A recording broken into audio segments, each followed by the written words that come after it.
Sorry about that, folks. I had a complete and utter system crash. So we're just getting restarted now.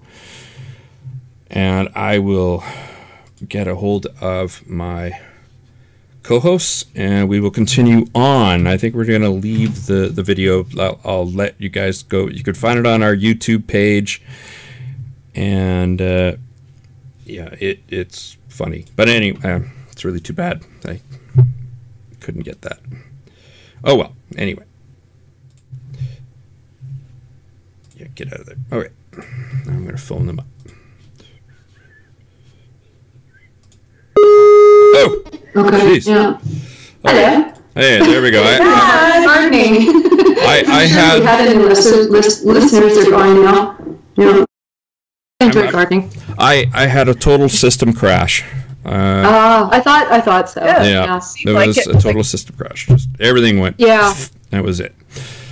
So yeah. I'm not going to finish playing that. Yeah, go to the YouTube page, or hey, better off, you go to the YouTube. Let me. Want to get one of you guys to play it. Yeah. Let me find it. I've got it here. Oh yeah, play it. Put share screen. Share. Oh okay. Yeah, I could do that. And I'm gonna go here, share the screen, and then play it. I guess from scratch. Okay. Let's see. Oops. Let me. Hey, well, I don't even understand what she's trying to say to you half the time. Yeah, she's coming up with all these numbers. Right. I'm just trying. Share screen. Okay. Sure. Hang on here. Can you see my screen? Not yet. No. Okay.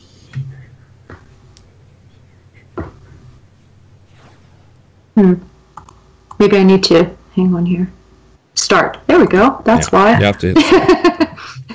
Hey. Got it. Okay. I see something. Yeah. There. Okay. This is it, right? Yeah. Okay. That's it. Now, what about the sound? I've of course got the. Do I need to unmute that? Yeah, you need to unmute it. Yeah. Okay. And then there we go. Oh, we don't hear it. Great. We don't hear it. Oh, shitty. Okay. Yeah, I think let's just kind of leave this. Yeah. Okay. It's too hard on my poor little computer. Piece of junk. Someone out there can buy me a new. Sam says to stream down, if that makes sense to you. No. Okay. It doesn't. Okay. Alrighty then. Back to it. What's our next topic? Stop sharing your screen. I shall do that. I just thought of that too. There you go. What the hell do you do? Scan view. Next topic. Well, all my topics disappeared, of course, and so I got to come back and put the. Yeah, that's better.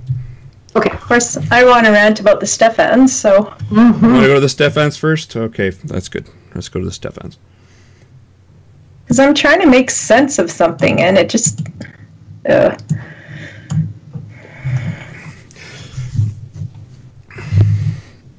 Did you have a seg into that? No. Oh. I'm just trying to bring up the relevant information. It's really slow because I'm. Well, this is what I don't get. It says. Okay, do the back. If you're going to do this, got to do the back, the background information because. Some people might not know. Yeah, they might not know if you go straight into this. So the Stephans were convicted last year of failing to provide the necessaries of life for their child Ezekiel in 2012, who died of meningitis, and they went. Of course, they went to court. They were convicted. They appealed. The conviction was upheld, but it was not unanimous. So had it been unanimous, it was 2-1. Had it been 3-0, they would not have any further recourse. They would have had to face their sentence. But they were allowed to go to the Supreme Court. The Supreme Court has ordered a new trial, so that it's not an acquittal. It's just that they felt that the judge improperly instructed the jury. And what does that mean? it means how would, under what circumstances would you find them guilty? So if they improperly instruct the jury as to what would constitute a guilty verdict, then it's grounds for a retrial, and that's what the Supreme Court did. Alas. But they don't say specifically what they should have instructed them. I don't understand. It's not up to the Supreme Court to do that. It's up to the trial judge to do that properly. Judges should know better. In a way, a jury can understand. Like, yes. Who could not understand this stuff? It's a legal technicality. So this is not an acquittal at all. It's just that the judge screwed up, is basically what they say. Which I don't see, but whatever. I'm not the legal It's a legal thing. person. It's a legal thing, and it's nothing to do with anything as in terms of evidence or anything else. It's just a purely legal, in other words, a fairness. It's about a fairness issue. That's all it is. So they're going to have a new trial, and if they're found guilty, well, I hope they get a longer sentence. Let's do this. So do I.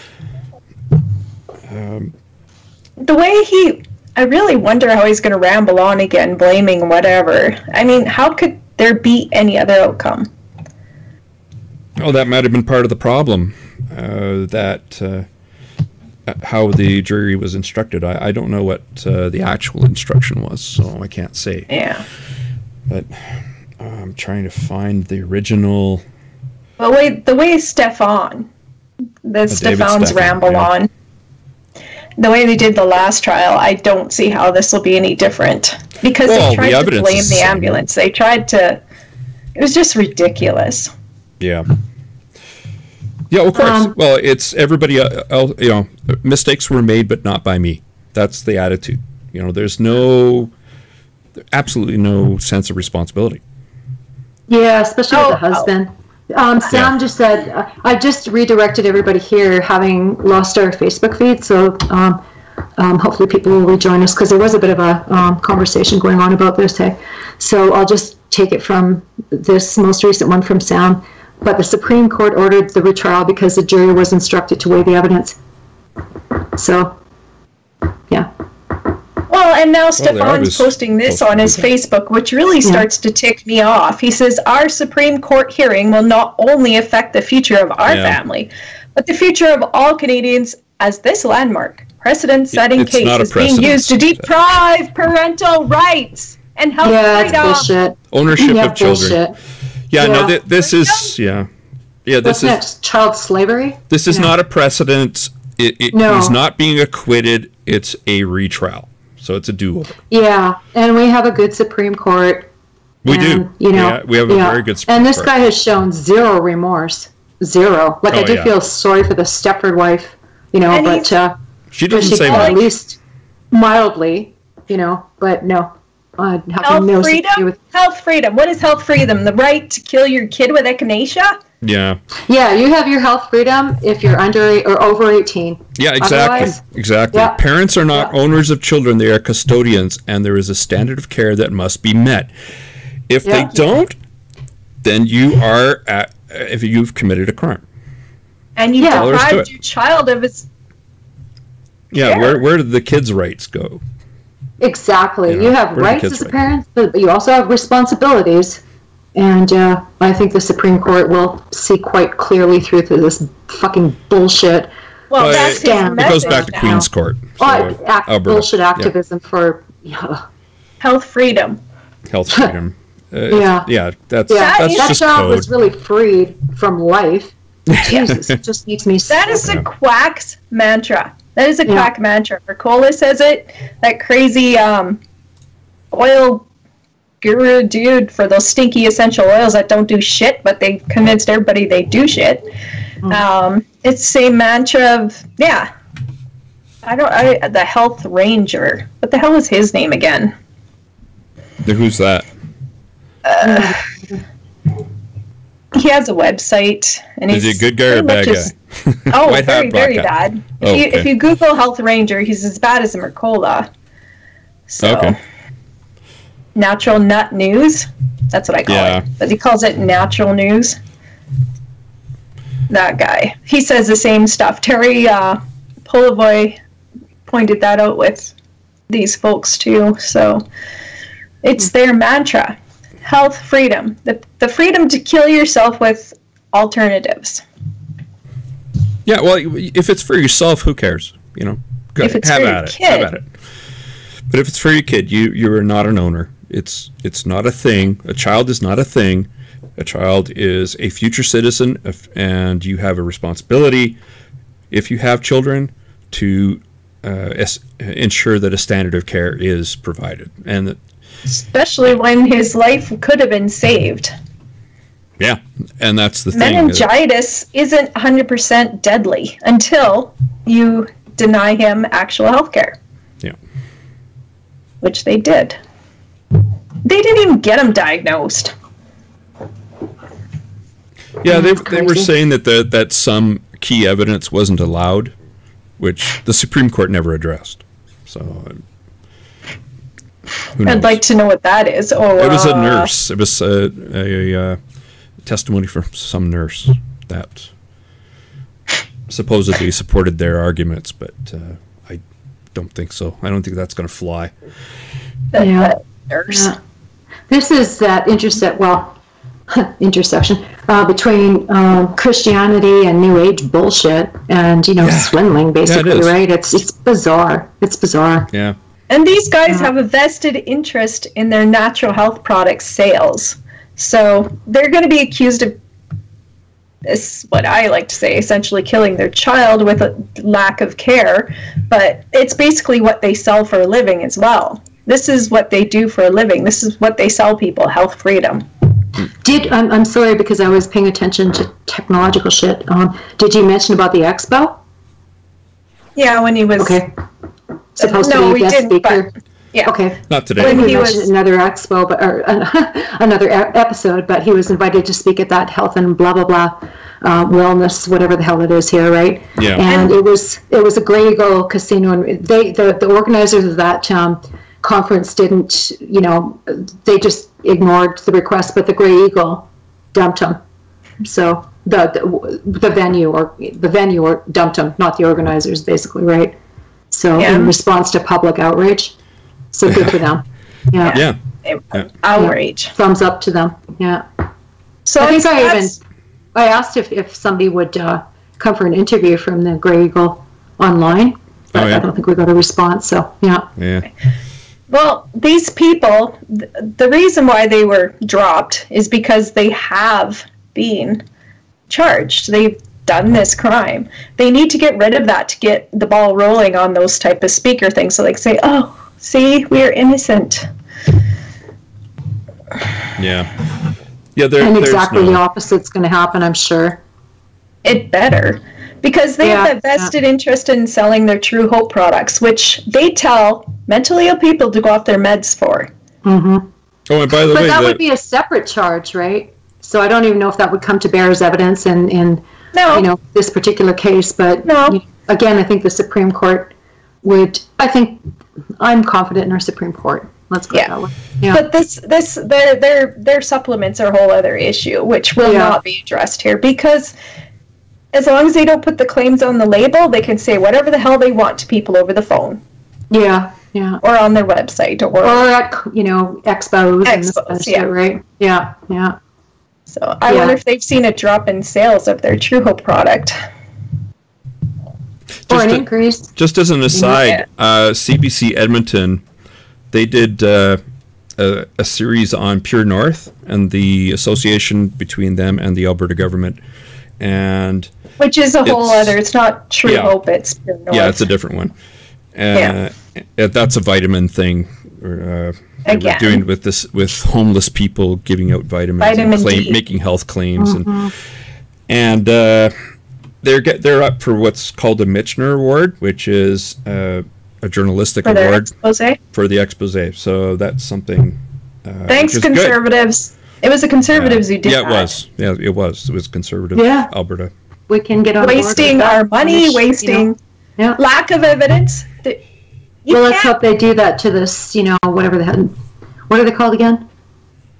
What's that? The case we were just talking about where Ezekiel, I'm just blanking on the last name, but what's the name of their organization again? True Hope. True Hope. True Hope. Well, let's hope that they get investigated too. No, they've already. Health Canada has tried to investigate. Yeah, they have. They've tried to shut them down. Yeah. The laws tie their hands. Yeah, they don't have enough. Well, let's hope that Well, let's change the laws. Yeah, I think we should. We try. But health freedom. Well, not for kids. If you're over health freedom, 18 plus. Yeah, but still, when that gentleman went off his meds, he killed his dad, and he almost killed his mother. And it was those products. It was those people that told him to go off his meds. That he did kill his parents. That both case. of them? Yep. I know he killed one for sure, but I wasn't sure it would. Murdered them both in the night because of his schizophrenia. That's just telling those people who killed their kid. And these people can't be held responsible. Yeah, it's amazing. He didn't get held responsible? No, the killer did, but the people that told the supplement seller, True Hope. I mean, imagine being completely off your meds and then you get back on your meds and you realize what you've done. How devastating must that be? And realizing that you've been scammed and the whole these people don't realize that they're scammed. They're it's his parents that told him to go off to do it. Oh no. Yeah. So it's just so sad. They supported that. They're like, meds are bad. People say meds are bad. These are all natural. This is your kids off drugs. But that Pure North nonsense, they did it. There's no evidence that overdosing people on vitamin D is going to cure them of the mental illnesses that might have made them homeless. Some vitamins, if you OD on them, they can have very detrimental health effects. And vitamin D, it's really hard to overdose on vitamin D, but the health ranger did it. Yeah. Because it is fat soluble. Not overdose, but they're way beyond the minimum recommended daily allowance. It's not the same thing, but it's they're revising that. I don't know if they've already revised it. They were going to raise that daily minimum dose, But if you look at the health ranger he took like 20 times the amount and he managed to overdose on it. And people process things differently. Like vitamin B12 is supposed to be something that, if you take mega doses would, most people don't just pass it through, right? But it turned, I had a blood test one time and it was too high. So vitamin C? B12. Okay. Yeah. If you overdose on vitamin B9, you can damage your sensory nerves in peripheral nerves. Wow. And it leads to very nasty. It's permanent. It leads to very nasty effects. Wow. Because you rely on those sensory nerves for feedback, and so you would just shake. You wouldn't be able to walk. It's not good. Oh wow! It happens very rarely. It's very It kind of looks very similar. So sensory nerves would, for example, you feel a lot less pain and therefore endanger yourself? Would that be that kind of thing that would, like some people just don't have the capacity to feel pain, right? Perhaps. That's what happens in leprosy, right? Your peripheral nerves are dying. Oh, I didn't know that. Okay. Yeah, it's a bacterium that uses, parasitically uses the nerves for their metabolic functions. And it's I was going to say it only affects, like it has almost no DNA itself. It has an incredibly low amount of DNA, which is why it uses the nerves, takes over its metabolic function because it needs it to survive. It's amazingly dependent upon the host. Okay. So it's relatively easy to kill, but for thousands of years, people had no idea what it was. Oh, but we only found out, 25 years ago? Something like that. The bacterium? Yeah. They've been treating it for longer than that, Have they? though. Does it? Because I know it in the 80s, I don't think it was known. Are you thinking of HIV? No. No, it hasn't been. It was only a recent discovery, fairly recent discovery. I thought they were treating it with antibiotics for a long time. Leprosy.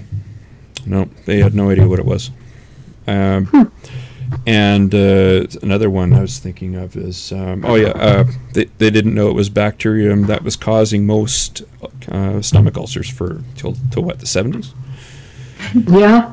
Until the guy did an experiment on himself because he couldn't get the study approved. Yeah, not a. It's like, screw it, I know this is going to work. Yeah, it's amazing. I don't know if I would have done that, but yeah, but it worked. Took bacteria and that's putting your theory where your mouth is, literally, right? So.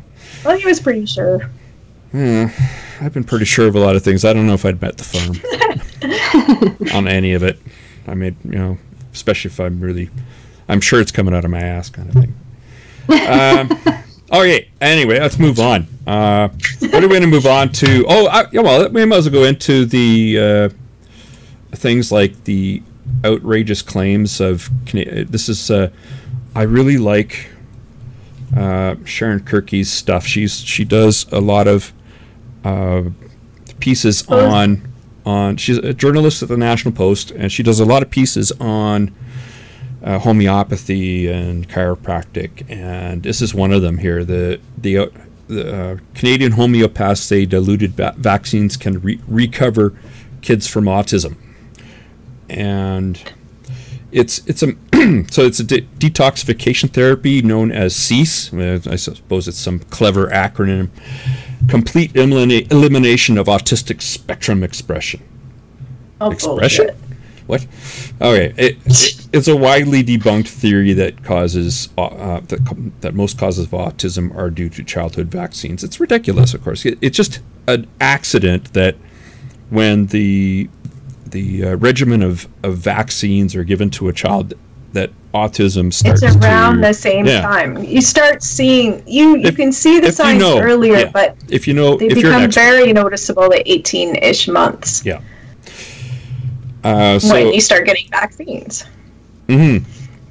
Yeah, this is interesting. One of the homeopaths is that Victoria, British Columbia, homeopath that was giving homeopathic rabies saliva to kid for behavioral problems, which is like, wow. It's just, by the way, unlicensed and Health Canada is investigating them. Zimmerman declined to comment when she was contacted. That's funny. I guess she learned to keep her mouth shut. Don't go going, hey, look, I just treated this kid with homeopathic rabid dog saliva. Jeez. Yeah, well.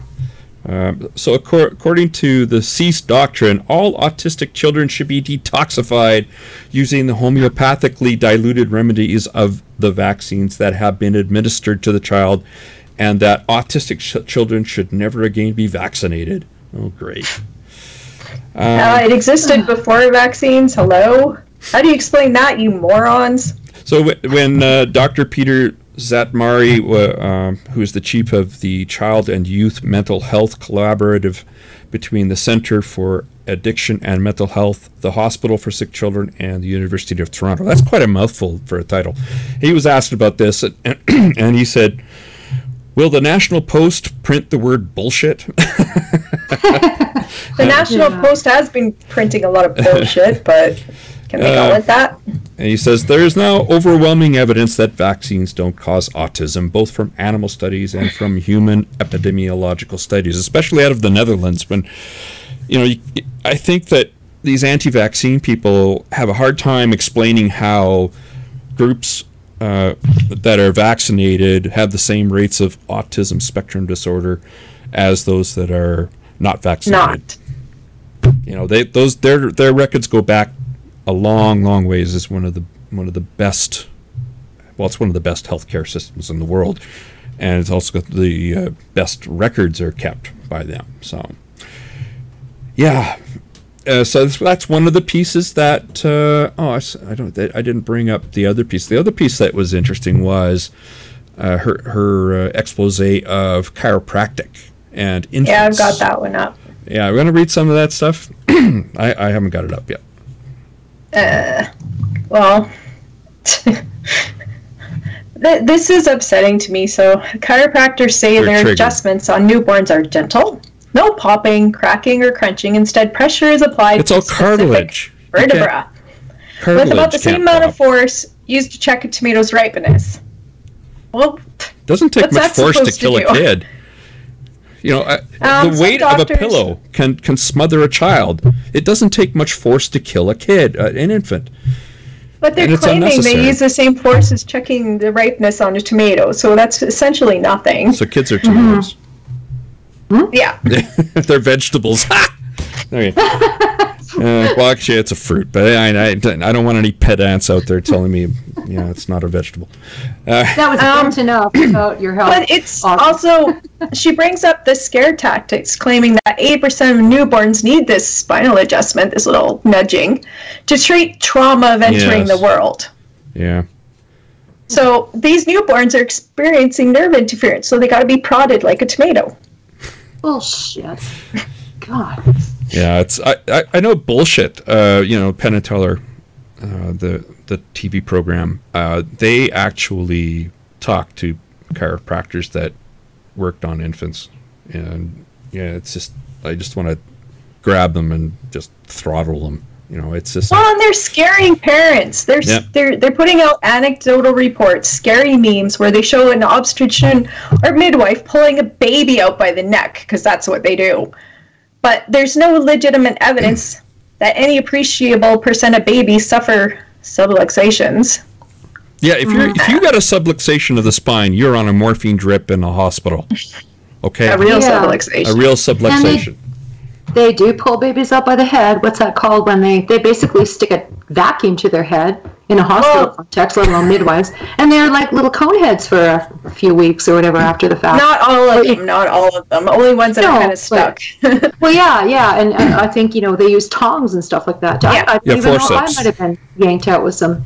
Yeah, no, forceps, basically tongs. Yeah, they used the tongs on my son because his head was basically stuck on my first boy. So yeah.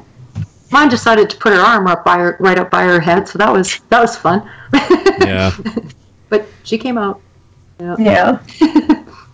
No idea what to do with these tongs or the vacuum type thing to facilitate the delivery, and that's normal, very normal, And this is a really good article in the Calgary Herald because they've also included the American Academy of Pediatrics has warned that children may be at risk of very, very yet serious complications from this spinal manipulation that they claim is only prodding tomatoes. A 2007 study led by University of Alberta researchers who reviewed 13 published studies found 14 injuries to children who received chiropractic treatment. 9 of them were serious, 2 fatal. 1 child died from a brain hemorrhage, the other from a suspected neck fracture. All this from prodding like a tomato? I think they're lying about what they actually do then. Yeah, could be. I wouldn't let one of those quacks anywhere near me. Yeah. Let alone my child. But they're scaring parents, saying they need this because they need their nerve damage corrected from entering the world. Well, let's hope. My goodness, how many babies have been born throughout time and history from mammals that did not need this? I don't think it's necessary. Do your research, especially when it concerns your kids. Look at the skeptical side of things. Yeah, look at the they do their research, all right. Yeah. Well, often if you type in if you were to type in autism skeptic, you'd be directed to some valid criticisms against this anti-vax movement, Yeah, those are just pharma shells too, right? Those are just pharma shells. They're yeah, where's crap. my paycheck, Big Pharma? Where's my paycheck? Yeah, me too. Yeah. Basically, parents are screwed because they're not going to learn both sides. They're just going to learn this one side. So, well, they're just going to be told, but they're going to be told by these people that pharma doesn't want me to do this because pharma wants to give them, drugs. Yeah, well, like I said, I live in a pretty new agey community, and my daughter went to an elementary school where a lot of people were buying into that, and me not having a filter would, like, oh, you really think that works? And one had an autistic child, and she thought it was, to do with the MMR vaccine and blah, blah, blah, and I'm just like, that study was discredited. So talk to your friends about this stuff. Don't let them be misguided, Another woman was going to homeopath, and she had a thyroid condition, and eventually, finally, to this person's credit, I guess, the homeopath said, no, I'm going to have to send you to a doctor, and you're going to have to go on, what do you call that, iodine? No, what the hell? Synthroid, right? Oh, okay. Yeah. So and that one didn't kill her. No, but I know, like, my daughter's got a thyroid issue, and, of course, it was, learned when she was a child, and in consulting with one of her specialists at that time, they said, no, here in North America, just supplementing with iodine, because we've got like iodinized salt. And she just told me straight up, your daughter's going to have to be on these for the rest of her life, and that's just how it is, right? Yeah. And she's on a pretty mild dose and that kind of thing, but hey, she's starting to lose her hair, she gets moody, she gains weight, she loses weight because she's got, and like, of course I'm going to put her on that, right? Like, go to the medical professionals, right? Just do it. And Stephan's won't. Yeah, I know, So but like, because like, I don't know, I piss those women off from time to time. I have no doubt about it, or made them uncomfortable, or they talk to me about psychics and crystal reading and this kind of stuff, and you know how well that's going to go over with me, right? But then just maybe a year or two ago, I bumped into one of those parents, and we got together and had some wine and that kind of thing, because we live in the same neighborhood, but so come on over, let's have a glass of wine. And she told me she had been kind of on the same page as the other mothers, but what I said to her really impacted her and made her change her mind about a lot of things, right? And I could actually kind of tell that, because she was always pretty quiet, but she did seem to be quite reasonable, and I think some of my words were taken up by, or maybe I just planted seeds or whatever. They didn't, shun me right away. I'm just kidding.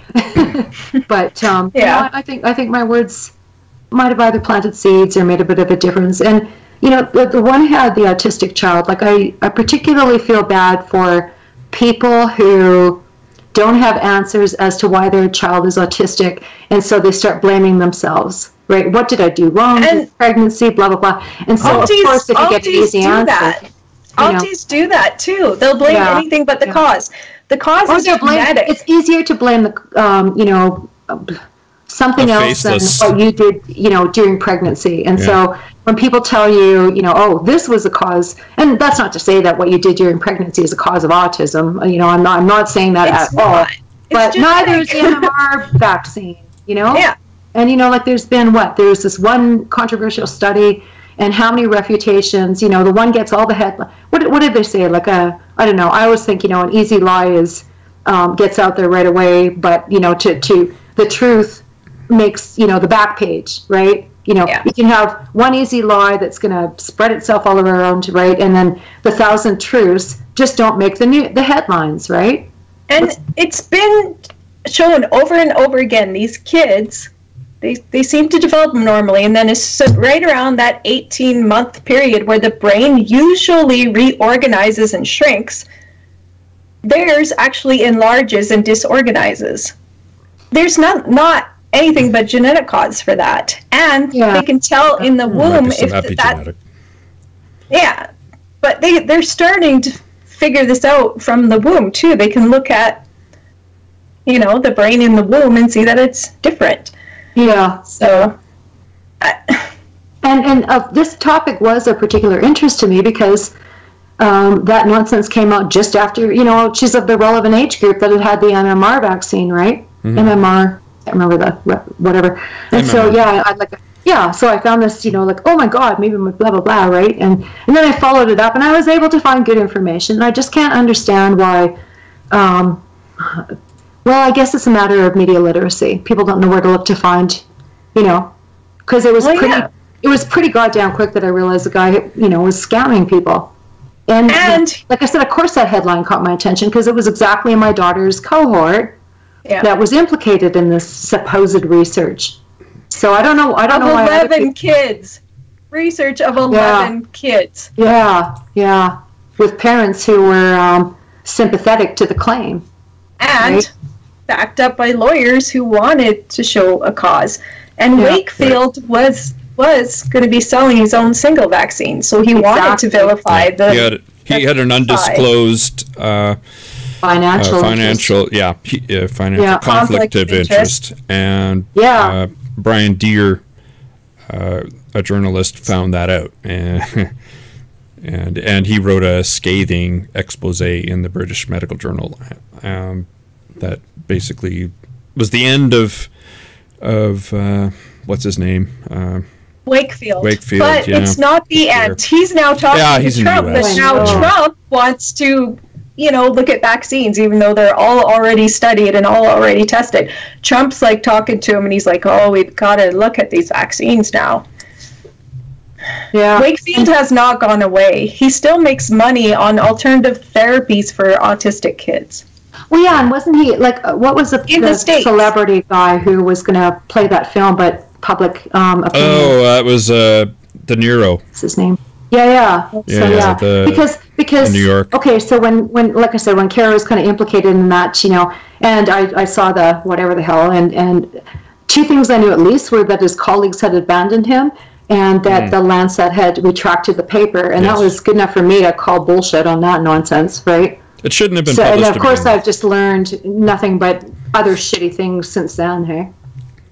Yeah, but some people see him as a maverick and a hero, and Big Pharma's just picking on him, even though he was going to sell his own single vaccines. Yeah. No, it's repulsive. It really is. Yeah.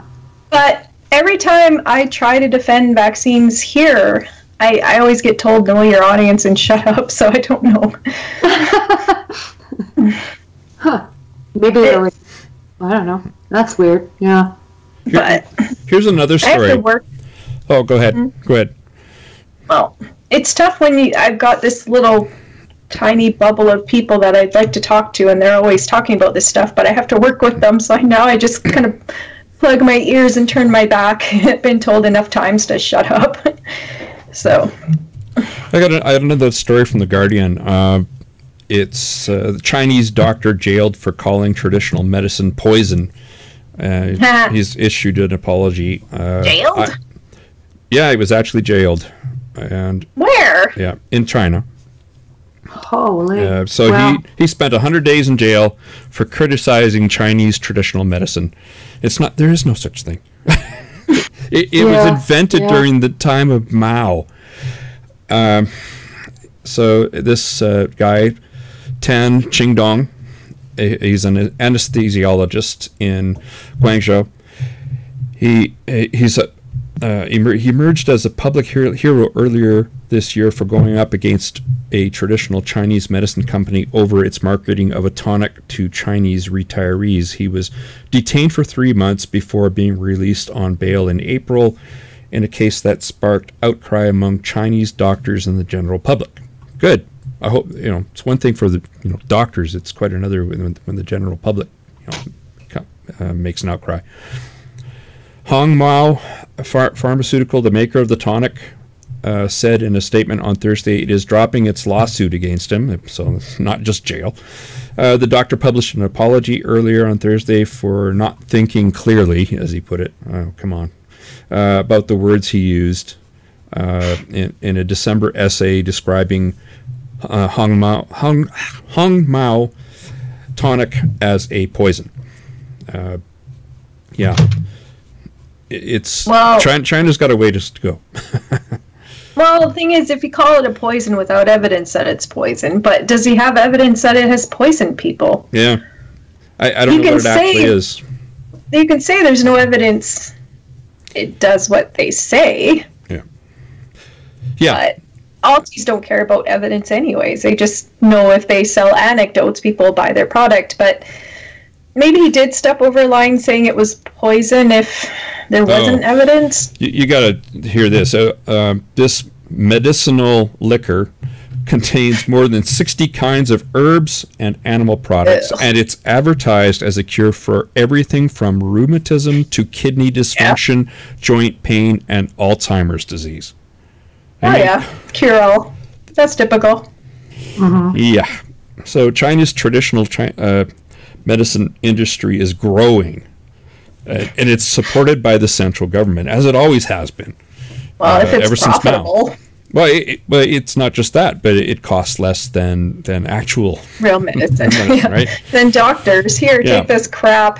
So after his release, Tan told a Chinese financial news publication he did not regret writing the article or going to prison. It taught me how to interact with all sorts of people. Oh, I'm sure it did. And also taught me how precious freedom is. China? I've learned Did you have to write cherish that out 10 times in lines first? Yeah, no kidding. I've learned to cherish the present. I think he means not being in jail as being freedom. The definition is, the bar's low. I suppose this was one of life's trials. That's what he said. Basically, know that people selling shit can sue you if you say something. Okay. You got your choice. You want to go Catholicism or the regressive left. You got your choice here. Okay, can we do both? But also, I want to open up our we have to do both. We have to do both. Oh yeah, okay. Sure. I could also sure. Yeah. Let me just do the there. Sam's gonna call hopefully. Hopefully that'll be good. Yeah. He's gonna call in. Okay. The phone number is up. Anybody wants to call in, it's 1-587-288-1067 if my eyesight isn't deceiving me. It's one of the things I hate about getting old. It's my reading close-up stuff. Just it's crap. I hear you. Some reading glasses, say 1067. You're correct. Yeah. Okay. So I think let's go to the regressive left files. I'm gonna go there. Come on, hupcha. It's being slow. Okay, how about I just do it manually then? Let's go. Oh, is it going? Is it gonna do it? Is it going to do it? Nope, it's not. Wow. It's going to be...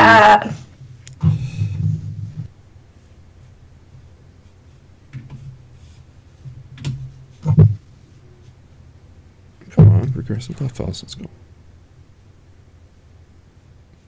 Damn it.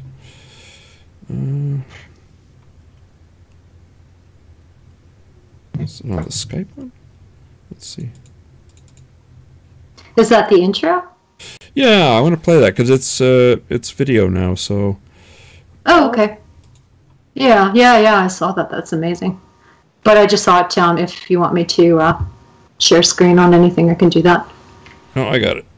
Okay. I'm just gonna play it now. I don't know, this should have played. I love this intro. I love it. Left files. Yeah. Oh, yeah. That's wow. Awesome. Okay. Last weekend was it? I think that the White Privilege Conference at Ryerson University was happening, and the keynote speaker features a professor who said free speech is white supremacy. No. This guy's name is Ronaldo Walcott, and he's the director of the Women and Gender Studies Institute at the University of Toronto. Ronaldo. It's a dude. Anyway. Wow. He's a weirdo. He's on Twitter.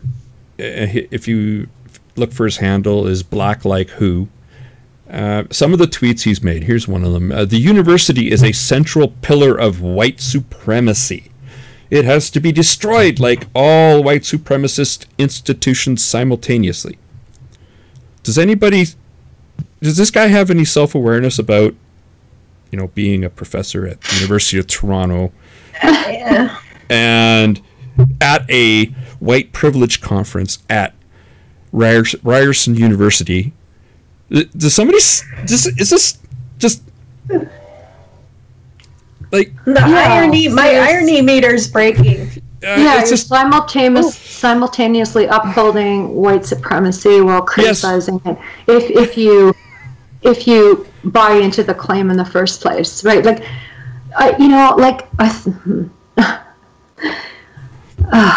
I guess we could go into the history of democracy and go back to Socrates, Plato, and Aristotle, and the establishments of universities as democratic institutions, and we could make criticisms about those thinkers for sure, right? Now we could go back to the Enlightenment, make criticisms about certain Enlightenment thinkers, if not all of them, for sure. But this, geez. yeah, like I mean, it boggles my mind. I mean, I'm gobsmacked. Like this guy is getting paid from a white supremacist institution, right? Like, yeah, call it that. What is he thinking? He's like doing an inside job or something? I don't know. Like, well, how does somebody like this reconcile working at a university while saying things about this? I don't get it. Probably because he doesn't realize that white supremacy has a meaning outside of academia, right?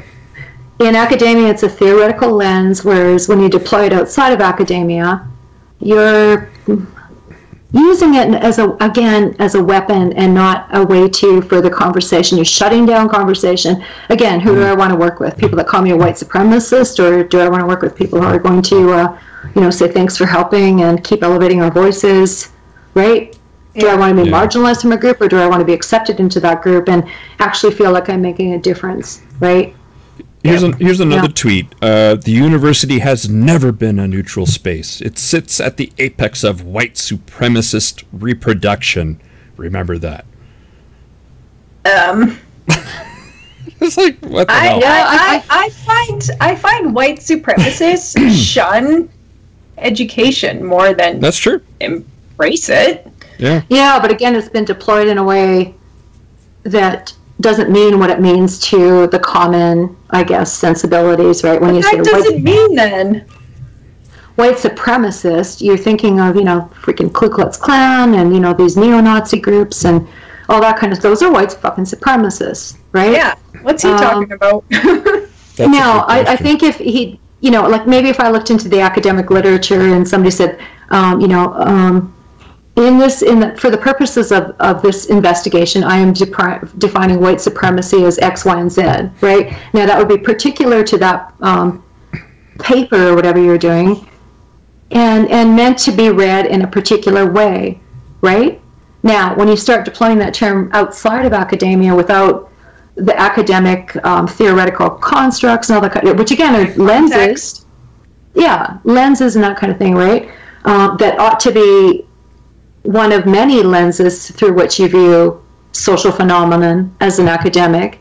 Like, I get that people get their pet, hold on to their pet theories, but you ought to have the capacity to maybe, if you hold these views, like maybe look into some literature that you disagree with, like, for example, I don't know, evolutionary psychology or something like that, right? Challenge yourself, right?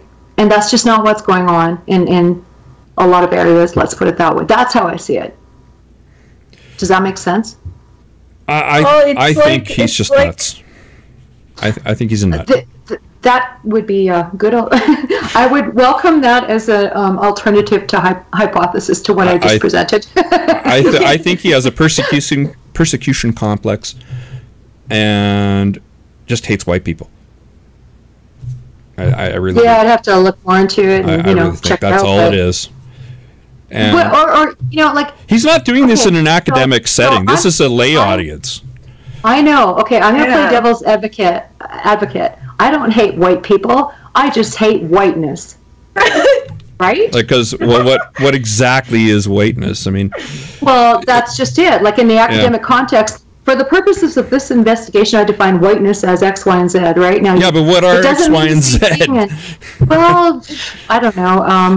Power plus privilege or something like that, right? You can do that because you're setting up an argument in an academic context. And when you deploy that outside of that academic context, you might disagree with an essay you read, but at least there's like reasoning and stuff that goes into some of these things, right? But when you deploy a term like that without context, without definitions, or even with definitions that people don't agree with, then you look like an idiot. Well, this is a tweet. I can say, as a non-privileged white person, even though I have white privilege, no, you can't. No, you can't. I'm still jealous of all the you oppressive shitlord that get an education that I can't afford. Well, yeah, and because these are tweets, he's more privileged than I am. Maybe he would actually acknowledge that because... No, I don't think he would. I really don't. I really have my doubts. Call me lazy or something. I really don't think he would. At the conference I was at, the HA conference, there was a bit of a panel, and they were saying I am privileged because I have education. I am a man. Right? That is not sorry. Education. Okay, no, that is not privilege. That's earned. I refuse to accept that education is privilege. It's some people have better access than others. Yeah, exactly. I believe that. I believe that some people have better access than others just by virtue of I earned my degrees. What they're born into. What's up? I earned my degrees. Yes, sure. But you were able to earn it. How? How did you afford it? Student loans. I couldn't get those loans because they were charging me $150 per loan by 1.5 semesters into my school, and I couldn't afford to pay that. And they said, "Oh, well, if you want to pay less, you have to get a cosigner and put them all together into one payment. But you don't have a cosigner, so they didn't have a government student loan." I had a government student loan. This was back in the 90s, and that's what they told me. So they cleaned out my goddamn bank account. Yeah, they don't do that anymore. Yeah. Now, if I was rich, I would have been able to afford, not even have to put up with that shit. So I wasn't rich. Oh God, I had a cosigner. I was poor as dirt. Like I went days without food. But let's not take this to our personal stories. Let's look at somebody in another country who will never have a hope in hell of getting an education, even though they're bright as hell, right? But again, this it comes back to me that well, now you're changing when I was the context. A little kid and I was told you finish what's on your plate because there are people, children starving elsewhere in the world. Like if you don't check that every fucking day, I'm sorry, your parents did something wrong. Like if you don't look at the world around you and think, oh my goodness, I'm lucky to live in Canada. I've got healthcare, roof over my head, food, clothing, and that kind of thing. Which that guy is not acknowledging at all. No, that's a context he is not operating in. He is talking about. Yeah, but I mean, it's a similar situation. I will grant that point that we don't all have equal access to education. I will totally grant that point in North America as well as elsewhere. Right? Like I think that's a completely valid and fair point. Which that guy has. Yeah. And I acknowledge that some people go in debt. I did. I went $40,000 in debt. He is a black man. He is oppressed. That's all there is to it. But he still managed to get an education that I couldn't afford. Yeah. I couldn't afford $600 in payments a month. I don't think that invoking our personal stories helps because all we can do is shut down when we do, right? We've got to argue. That's what he's doing. Well, I know, but it's just tit for tat. This is why I know, exactly, but we don't have to. It's exactly the point. He's doing it, so I did it. So yeah, that's fair, but it doesn't further. Yeah, it only shuts down. It only shuts, because all you're going to be accused of is, having privilege, right? Yep. So why bother arguing that way, right? Yeah, but he is. So, it doesn't work. No, I know, but let's. I don't want to say take the higher path because that sounds really, condescending. Well, I just proved how crappy his argument was with my crappy argument. Right? Yeah. Yeah. Well, calling out his privilege, I guess, is what you're doing. And if yours is being called out and you call it out back at somebody, but you're not going to be taken, it's not going to be taken as a valid argument because you... Yeah, it's no valid argument either. Yeah. It's exactly the point. Yeah, I hear you, but lots of people are persuaded by that argument, and you can only challenge an argument with another argument. And that puts you at risk of being shunned from the discussion altogether, which is essentially what's, that's why there's three of us having this podcast. Yeah. I'm not very hopeful about this. That's the irony. I'm not very hopeful about this because this guy's being touted as, a thinker, great thinker from they selected him. He was a keynote speaker. And he's a blatant hypocrite. He is. Totally. And I subscribe to his Twitter feed. It's hilarious. It's so laden with, I'm so oppressed and persecuted. It's just, give me a break.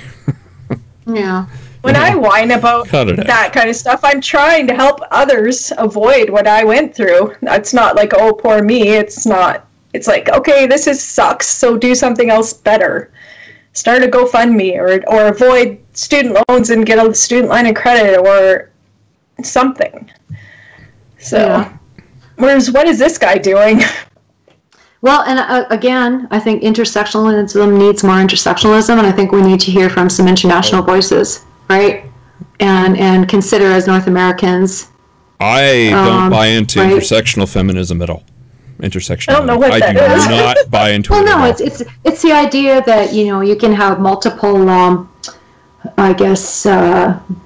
ways of being within a marginalized group, right? So you could be a black lesbian who's disabled, and so you've got kind of three intersections, right? That leads straight to the oppression Olympics every time. Well, at one time this was a very interesting theoretical concept to actually broaden our thinking, right? And look where we are now. Feminism was dominated by white middle class academics at one time, right? And so people came to bear to, say, hey, you're not representing my voice as a woman. I'm a black lesbian and I'm disabled or whatever, right? And so I think that was a really healthy thing. But now it's, now it has devolved into exactly what you said. I think it's again, it's a tool to further understanding versus a weapon to shut down your opponent and shut down discussion, right? Because if you're a black lesbian disabled person, right? Like I remember when Kara was in a baby, and I had to suddenly I've got a stroller, and I never had that before, and it gave me a very different insight into you think about how people access things as disabled people access things, and you realize that there is. There's more to what they deal with than you do. Exactly, and there's nothing wrong with listening to those kinds of voices, but when it's a difference between being a lens to further discussion and thinking versus weaponized, right?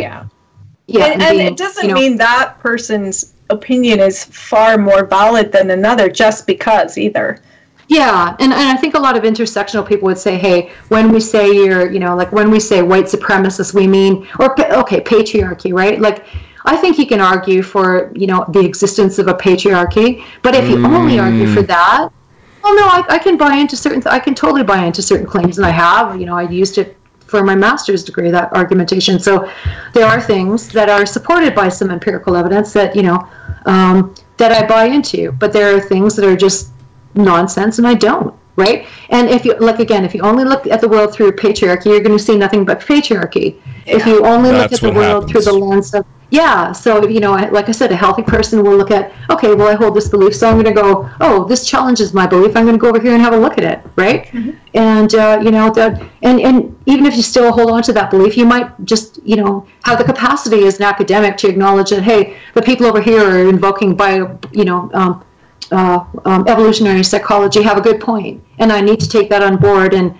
and reframe my thinking. Like, you know, it is possible for people to hold more than one theory in their fucking head and look at the world through multiple lenses, and that's what we need to do. And that's why I keep saying intersectionalism needs more intersectionalism, because we've shoved our North American heads up our North American asses, and we're preoccupied with their minds. Yeah, exactly. The problems in the Western world are nothing compared to the problems in the Islamic world or Africa. Yeah, and that's not to diminish those problems. That's not, you know, like, I think there are real issues in the U.S. with, you know, women's reproductive rights being undermined and stuff. But, you know, so that's patriarchy. That's patriarchy. Yeah, you know, patriarchal.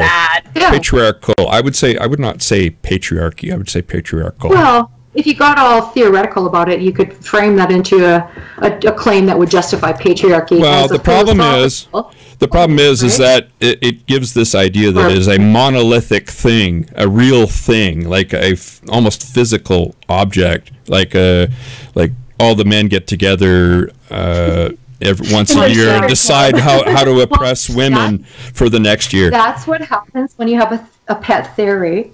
And it's the only lens through which you look through the world. Well, I think it's the problem. I think it's the problem of taking a lens and actually confusing it with reality.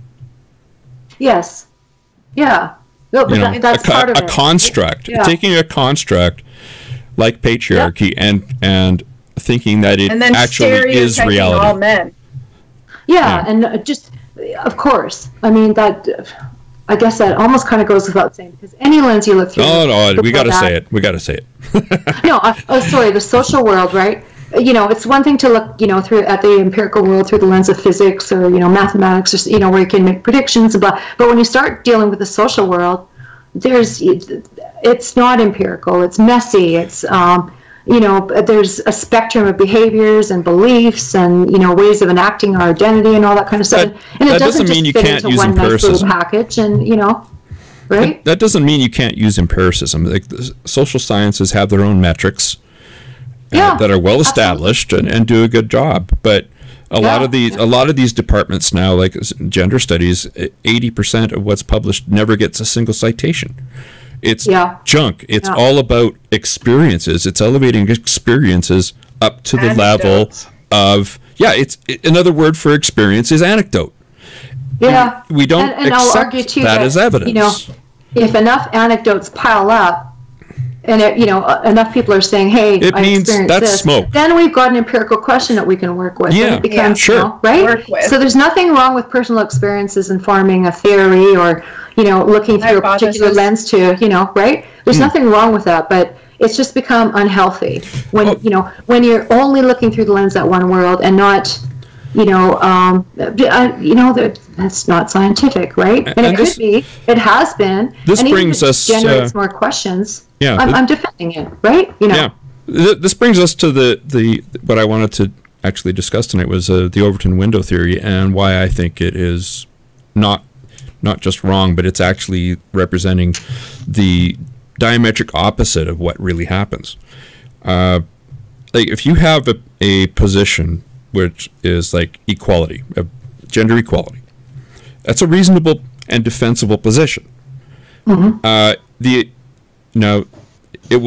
Overton window theory would say that the extreme of that view pulls the window of societal thinking in that direction. I actually argue it does the opposite. Because, you know, I've only kind of heard the Overton theory Overton window in a more popular context. So first I'm going to ask, does he regard it as a theory or a conceptual tool? Because I don't think of it as a theory so much. I don't even think it's useful as a conceptual tool. I think it's just wrong. I think it's wrong. I might look at a thing and say, okay, that's cool, and I can define my parameters on what I assert as, you know, the phenomenon I'm going to study by using the Overton theory to define that. But I don't think of it as the Overton window to define that. But I don't think of it as an overarching theory. I think a lot of people think of it that way. Okay. And I actually see. I can only speak from my own experience, but I see when I see the extreme of any position, I'm repulsed. I move in the opposite direction. And I would argue that gender equality has been actually slower than it could have been if there weren't extremists. And I mean, look at Antifa. I'm repulsed by that. Not only that, I'm incensed. I want these hooligans rounded up and but again, there's that in of itself is a spectrum, right? You got your violent Antifas on one end of the spectrum, and then you've got your I just don't like fascism, and I want to, I'm not willing to be violent. But those people are not calling out the extremists. No, I hear you. That's what bothers me. I think we also have to recognize it as itself a spectrum. It may be a spectrum, but the less violent ones are not calling out the violent ones.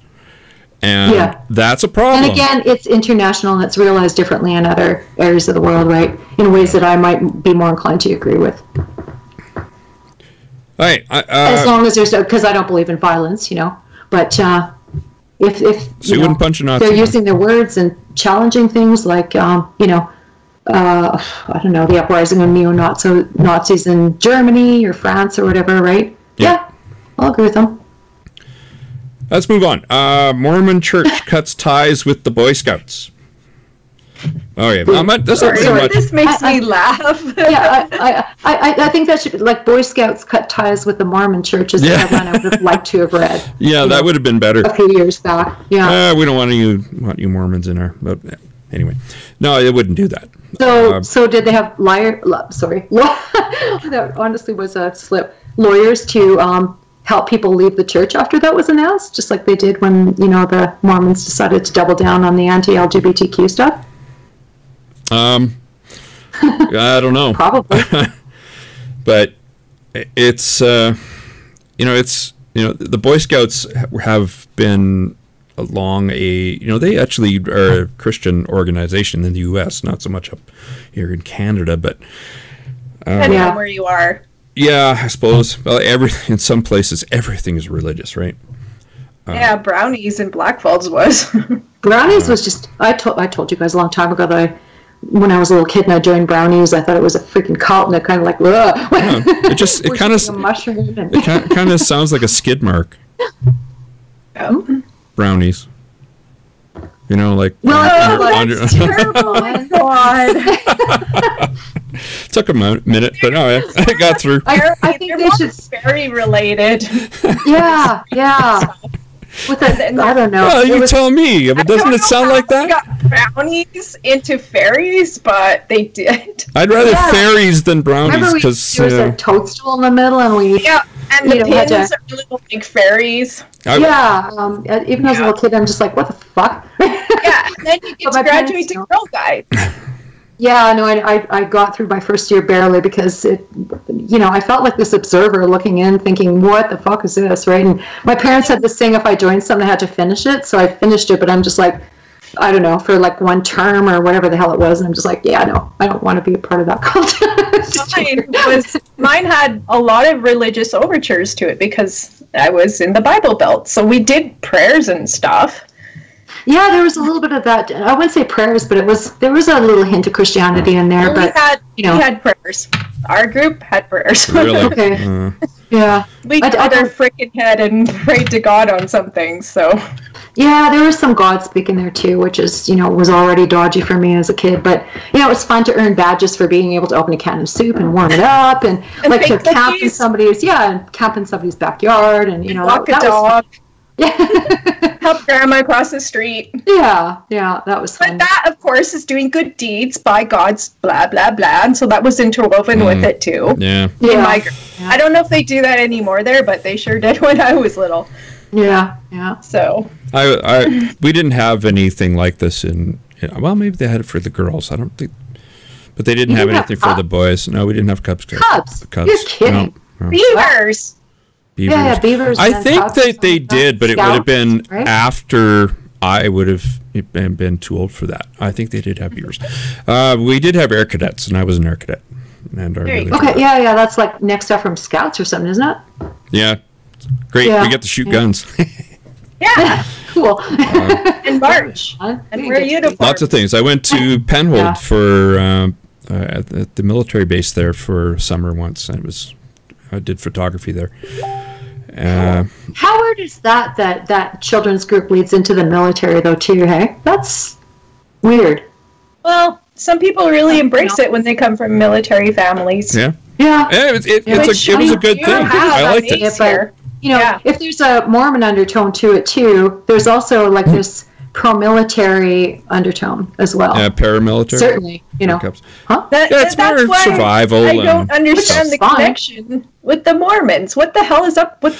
Well, actually, the connection here. There is, because the Mormons, all Mormon children are automatically enrolled in Boy Scouts. Really? That I didn't know. Yes. That's crazy. So there is a connection.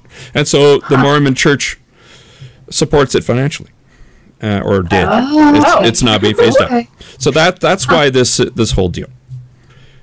Yeah, because I always just perceived it as a secular group, right? But no, I know. Until I actually joined it when I was like 6 or 7. It's getting better. It's getting better. So 20% of the 2.3 million Boy Scouts over the last century have been Mormon boys.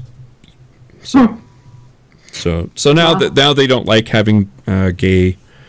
It's this association, obviously, with pedophilia that is incorrect. Yeah. And it's the same. It's the same thing. It's what in the Scouts. Well, no. This is the view of being gay. Of homophobes. Yeah. Homophobes associate homophobia, homosexuality. Yeah, okay. Yeah. And that's But incorrect. I don't doubt that pedophilia occurs in every institution that is related to children. Oh, yeah, but I'm sure it draws like pedophiles and, like leeches on a blood bag, Yeah. It's what the same job are you with, going to, try to get if you're a pedophiliac? So. Well, the number of priests that are pedophiles hasn't changed. It's still 6 or 7%. That's been found in the United States and Australia. This is bad juju. Don't let your kid alone with any of these people in authority in any institution. Yeah, that's exactly. what Schools, you don't have a closed door meeting with a kid. Yeah, that's it. Yeah. You just don't. That's universities too, right? Yeah, so universities as well. But I've actually seen some romances at university between professor and student. Well, some of them are. They're adults, for crying out loud. Yeah, that's true. Yeah. Anyway, let's see. Should we open up the toll-free number and invite callers in? Yeah, sure. Go ahead. Hey, I see Nate's joined us. Hey, Nate. Oh, Nate. Yeah, he called me a motherfucker. Did you? Well, you missed the part. You have to watch the video. Yeah. You have to watch the video. And I wish I could play it because it's the ending is absolutely hilarious. Anyway, it's on the YouTube site. I'll put it up on the Facebook site as well. Yeah. So if you play it, you'll laugh. You'll have a good laugh. Well, I have to say we had a diversity of listeners, and I wish that they would have all stayed on. We've only got one now, apparently, so I'm not sure if that's just me, but let's open up the number. Open up the phone lines. Yeah, the phone number is 1587. Oh, come on. Come back. You can also Skype us. Legion of Reason is our handle. Yeah, 587-288-1067. Thank you. With a 1 in front of it. Yeah. Yeah. So, country code. Yeah.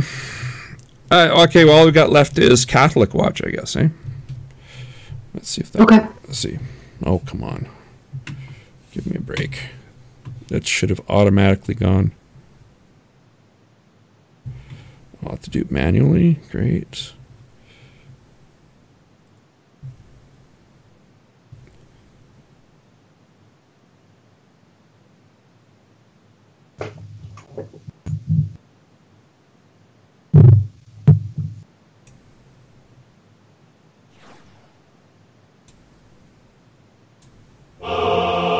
It's now time for the Legion of Reason's Catholic Watch. All right, there we go. It's Catholic Watch. Yay! I'm going to start with the Chilean sex scandal, and yeah. So the bishops all the bishops from Chile have offered their resignation to the Pope. Like that matters. It sends out a statement. Well, let's see what the Pope does. He who knows what he's going to do. But I'd like to know where the proper Chilean legal authorities are in this. Why? I mean, the Pope has actually accused these bishops, some of them, of destroying evidence. Oh. And so if that's the case, then that's a crime. And I don't know how the Chilean legal system works, but it doesn't matter how long ago a crime happened. The statute of limitations clock only starts when the crime is discovered, not when it was committed. So is that true of their legislation? I don't know. That's what I'm saying. I don't know how. Okay. Yeah. Okay. Yeah. So that is true of North America. So it's people think that it's when the crime happened. No, I didn't know that. Yeah, I didn't know that actually. Yeah. And yeah, so we'll see what it would depend on the crime too. Like if you reported, I don't know, say a molestation when you were 6 and you're now 76. Well, you knew the crime had happened. You know what I mean? You knew the crime had happened. Yeah, I guess. And, but in this case, they were destroying evidence, and nobody would have known. Yeah. So only the perpetrator would have known. That doesn't count. Yeah, they didn't know how to protect the weakest, exposed them to abuse, and then impeded justice, said Jose Andres Murillo, one of those abused and one of the main whistleblowers in the case. He says, for this, they deserve only to go. I think they deserve a lot more. Yeah, it's an ongoing scandal in Chile. I don't think it's going to be the last one, and I don't mean in Chile, but I mean worldwide. Around the world. Yeah, exactly. Like country by country. More shit's going to be uncovered. Yeah. Just like these, the grave sites that were discovered, a couple of years ago? Maybe less? Yeah. Here in Canada with the residential school. Oh, God. Yeah, that was a mess, too. Yeah. Religion poisons everything. I was heartbroken, So... A highway of tears, yeah. Francis had summoned the 34 bishops to Rome after admitting that he had made grave errors in judgment. In the case of Bishop Juan Barros, who is accused by victims of Chilean priests, the Reverend Fernando Caradima, of witnessing and ignoring their abuse. What a scumbag. I mean, if that's the case, if these are substantiated, why are these people not in they're walking free. Right? Yeah. Yeah. And what does that tell kids? What does that tell their parishioners, actually? What does it tell the rest of the world? Yeah, well, the rest of the world doesn't have an emotional investment in the Catholic Church. Well, if you're a Catholic, you would. No, that's what I said. Still, that's calling yourself. I'm not including the rest of the world, them and the rest of the world. I was just, I said parishioners as a separate category. Okay. So yeah, no. If you're a Catholic, you're emotionally invested for sure. Yeah. And stop tithing. Leave the church. Stop attending. As a Catholic. Yeah. Yeah. To all the Catholics listening, ask yourself, as a Catholic, what the Catholic Church has contributed that's good to this world in the past 100 years, if not more, right? Just go back over the past 100 years and ask what they've contributed to society and ask what they've taken away. Promoting the Nazis, this fucking pedophilia shit, residential schools here in Canada and probably the US and, in other Commonwealth countries. Like, what can you name a single good thing that the Catholic Church has done for humanity in the past? Mother Teresa and her, redemptive suffering shit. What has the Catholic Church done for humanity in the past? Saved everybody's souls. Denying, the use of deterring the use of condoms in places HIV, where AIDS was already, Africa. Ask yourself, like, on balance, even if you think they have done some good, how much how much harm have they done, right? Like, there's just, you know. Well, people would just live right.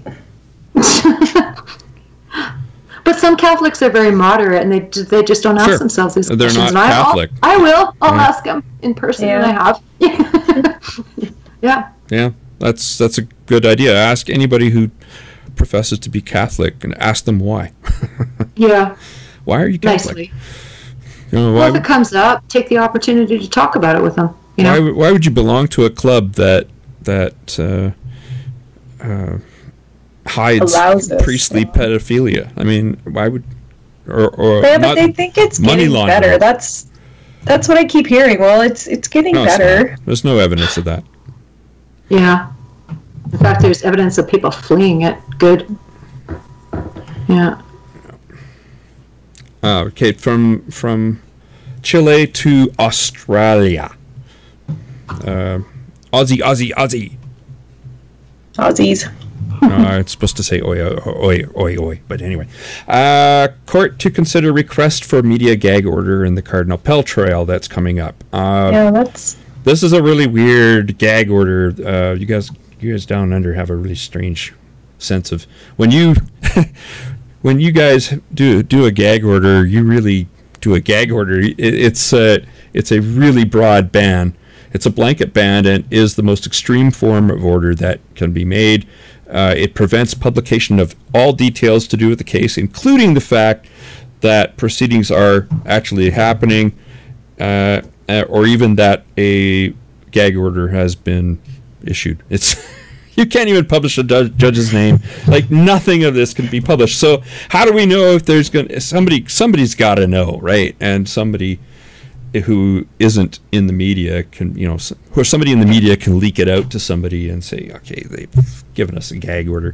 What I don't understand is why the prosecution called for this, because everybody knows about Cardinal Pell, What is a gag order doing to what is it accomplishing in terms of a fair trial? Everybody knows about this. It's very public. Yeah, and I don't understand how media presence and objective reporting, if there is such a thing anymore, can hinder a case, right? If anything, they're undermining the public interest by not allowing this information out publicly. If the job of the media is to, support the public interest, that information should be out there. Yeah, and... Yeah, to do otherwise is a violation of journalistic ethics, frankly. Yeah, this guy, Pell is... I'm not blaming on the journalists, I'm blaming it on the law. Because the law should, in a democracy, the law should, freedom of the press. A judge could just say no to the gag order. It's quite within the judge's purview to do that, and because that just doesn't make sense to me that there would be a gag order. All of this has been public all along. We know that charges were laid last year, and Pell was first accused of sexual molestation in 2002, sexual misconduct, I guess I'd call it. No charges were filed at the time. Even in Australia, the Catholic Church has power. I mean, it's a huge amount of power. Sorry, go ahead. So in 2013, police in Australia began an investigation into him before filing charges last year. Pell is reported to be the first cardinal to face a criminal trial for sexual misconduct. And this guy was appointed the prefect of the Secretariat for the Economy in 2014. So he's basically the treasurer of the Vatican. With all these allegations still up in the air, why would you do that? I don't know. Yeah, really. Yeah. So we have a comment here from Nate Phelps. Yes. And I hope he calls in at our toll-free number because he has a lot to contribute, and he should be a co-host, in fact, right? He says, I'm hard on the point that the only acceptable outcome of the Catholic Church is that it disappear. My only regret is that it won't happen in my lifetime. Totally agree. Nate, call us. Yeah, it's a toll-free number. Or join us on Skype. Yeah. Co-host Nate. Yeah. I'm co-host shaming you, Nate. That's pretty much all I got, guys. It's been a great long weekend. The weather's been fantastic, and yeah, I'm just sick of dealing with quackgrass in the flower beds. That stuff's nasty. It gets in there, it really hard to get up. Yeah, so that's it for tonight. Yeah, should we give it like 1 or 2 minutes? Yeah, 1 or 2 minutes. We've got 3 watching. 3 watching. I don't know. I feel my adrenaline, and I'd love to hear other. You're triggered. Opinions. You were triggered. I was triggered. We had interesting, stimulating discussions, and what's up? Both of you were triggered tonight. Yeah. They get me on quacks, oh boy. Yeah, but when I get triggered, when kids die. Well, you can come over and deal with my quackgrass. When I get I don't give a rat's about. Sorry, but when I get triggered, I want more dissent to trigger me even more. I don't want to shut people down who want to dissent. Right? That's the difference. Nothing wrong with being triggered. Oh, you don't go to your safe space? Yeah, I've got my cozy little bed with my cat and my dog and my backyard and my home and my office, and I've got lots of safe spaces. My mommy and daddy and my dog, But that doesn't mean that I need to hide from opinion, right? In fact, I'd rather not. Good. No phone calls? No phone calls. Sam, Nate. There we go. Okay. Calling them out. Shame. But thank you for participating and watching, and to everybody else who's joined us. Yeah, it was a. Or watching. I really wish I could play that. That video. I'm gonna watch it. Oh, I forgot about the Met Gala. The Catholicism inspired. What the heck was that? I don't know. Nate's working, so he can't phone us. He'll be in and out. Yeah, the internet win today was a Canada Revenue agent calling you a motherfucky, Randy. Yes, So I haven't seen the video yet, but yeah, that was what that was about. Yeah, it was funny. That's fun. Yeah. So she caught me. She got me. I don't know why they're calling me the motherfucker. That's hilarious. I mean, I'm not the one trying to scam people out of thousands of dollars. Yeah. Oh gosh. Yeah. I had half of mine. But what's really funny, since they don't know who they're phoning, they actually phone enforcement agencies too and leave messages. One of my sergeants got the message on his phone. Oh, we got Sam on the line. Let's see if I can get him on. Yay. Hello, Sam. It's really funny. They don't know who they're phoning. Hey, Sam. Oh, you got it turned off the volume there. Thanks, Sam. Hey, Sam. I turned off the volume. You guys can hear him, right? No. Oh, shoot. Can you hear me? I'm not. I can hear you, but. Crap. Maybe call in on Skype. Add him in on Skype. Add him in. Wow. Yeah. I'm calling in on Skype, but I'm not sure you can hear me. Yeah, I can hear you. Can you hear me? I can hear you. Oh, okay. The other people can't hear you, but just add him in. Oh, Aaron's online too. Oh, I forget Sam's 1, 2, 3, 1, Sam, 2, remind 3. me of your. Oh, I guess how can you do that? So I had a post earlier. Archbishop guilty of child abuse cover-up. Guys. There we go. Hey, Sam. Oh, there we go. Okay. Hello. We're bringing you in. Yay. Shall I pick it up? And yeah, you have to pick it up. Yeah. Oh. Woo! I see it's working. Oh, good. Ah, hi. Good to see you, Sam. Okay, hi. Everybody can see me. Now I'm feeling a little bit camera shy. You look good with the beard. Oh, thank you. I've been growing it for a while. Has anybody seen your atheist tattoo? Oh, where's that? It's right. Oh, wow. Look at that, hey?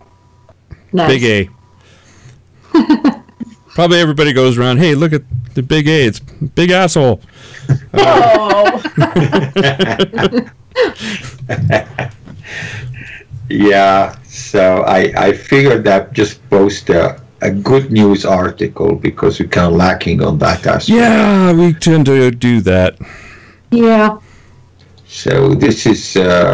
if you want happy, go see Deepak Chopra. Australian Archbishop Philip Wilson guilty of concealing child sex abuse. Guilty. Ta-da! Drum roll. Good.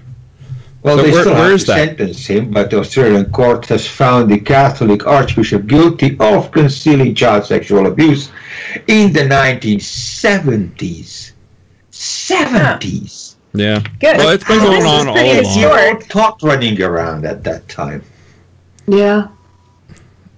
Yeah, we know this has been going on for hundreds of years, so... Yeah.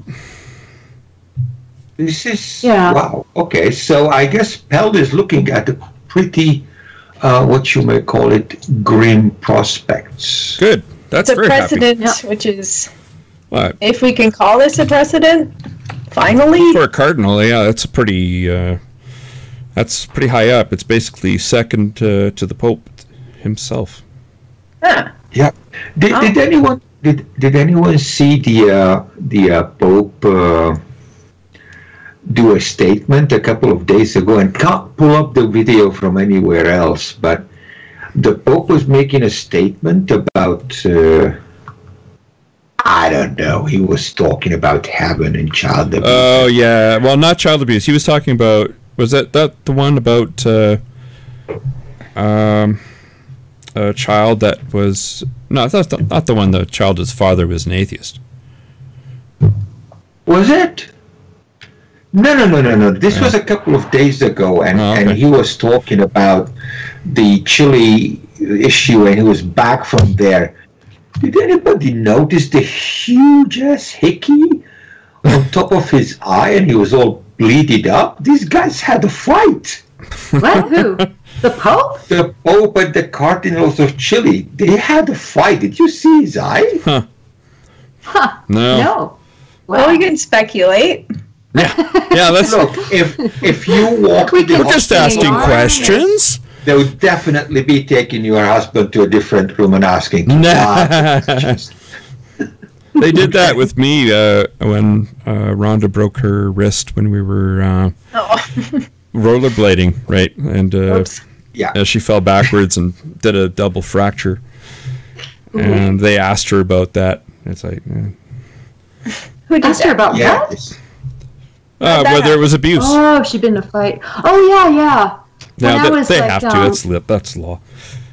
When my now ex-husband and I were, dating and young and all that kind of stuff, I managed to fall in the shower. I fainted in the shower, and I won't say anything about marijuana and not eating enough, or the fact that the husband, he had said, "Let's shower together." I'm like, "No, I want a real shower." And so, unfortunately, if a man invites you to shower with him, you should shower with him. But anyway, I ended up, splitting my head on the toilet as I felt myself fainting and tried to sit down.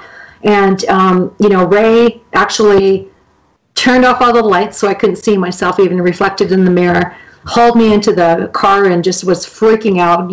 I didn't feel any pain, so I was kind of, trying to comfort him. And, man, they threw me in a wheelchair so fast, and I could tell by the looks on people's faces that this was a serious thing, and they separated us right now, and because and they questioned him and they questioned me, and of course they could see that my hair was full of shampoo, so I wasn't lying about the shower, and God, like, where's my boyfriend? I want him back, right? But a lot of people, and I think that's a good thing, it is, because people in abusive relationships, it's a very bizarre dynamic from our perspective, but for sure they would have acted the way you did. And I was despite the fact that it was, I wanted my boyfriend by me when I was going through and he was upset because he'd been questioned like that. Like, both of us agreed that was a really good thing. Yeah. Well, in the case of Rhonda, it was obvious she had wrist guards. Helmet. Yes, the Pope isn't married, so who beat him up? And none. Oh yeah, right. I wanted to show. I'll have to show you this. I wanted to talk about the Met Gala with the bizarre Catholic dress. It was hilarious. It was some of them I thought were actually kind of interesting. Some were just like, I think some people were being very sarcastic with their fashion, and I kind of like that. I hope that's what they were doing. I don't certainly would never want to actually applaud, use this as some kind of I love Catholicism, it's great, right? That kind of goes without saying, but I got to find the actual thing. Come on, Catholicism is great. They got redemptive suffering. Yeah, redemptive suffering, and what else they got? They've got got Holy Trinity. They got incense. I love They got all the child abuse tricks. Original sin. There you go. What do they call that? It's not specific. Transubstantiation. Yeah, that's the good one. They're zombies. They're literally cannibals. They're cannibalization. And they keep wondering why Jesus isn't coming back. Yeah. You keep eating him every weekend. Okay, but to be fair, there's actually an order of nuns in the U.S. that are pro-choice. So, again, like you've often said, Randy, Catholics as individuals are better than their religion. Or they can be, anyway. Yeah. I'm going to share my screen with you guys, and then I'll... then you've got Pence. Yeah. Is he Catholic? Okay, wrong screen. So I could be wrong. Let's put this over here. He seems like a crazy Christian. I don't know. He is. Because, in the U.S., Catholicism has essentially been shunned. Like, for Kennedy to have been elected, he was a Catholic, and there was all kinds of controversy. Oh, yeah. He had to come out and say that he would not, would not listen to the Pope in terms of internal... Yeah, he asserted himself as secular, right?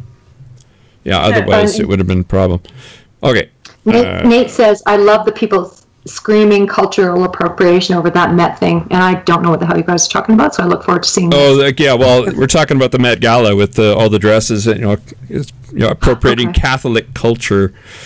You guys can't see this on the screen. I gotta set this up. It's quite small. No, let me see this. It's got a very lovely, powerful background you have, though. Yeah, it's a picture I took. These flowers are absolutely gorgeous. Yeah, did you photograph that? Yeah, I did. Cool. Yeah. I'm going to... Yeah, you can't see that. Shoot. I got the wrong screen being shared, so I have to... I'm going to stop sharing the screen for the moment. I'm going to try it again. Yeah, stop sharing. Let's do it again. Hey, Twyla, you're falling asleep. Yeah, we're going to... All right. Start. There we go. There, now you can see this. You guys can see this, I think. Oh, it just died. What happened? Well, it just... Something happened here. Let's try that again.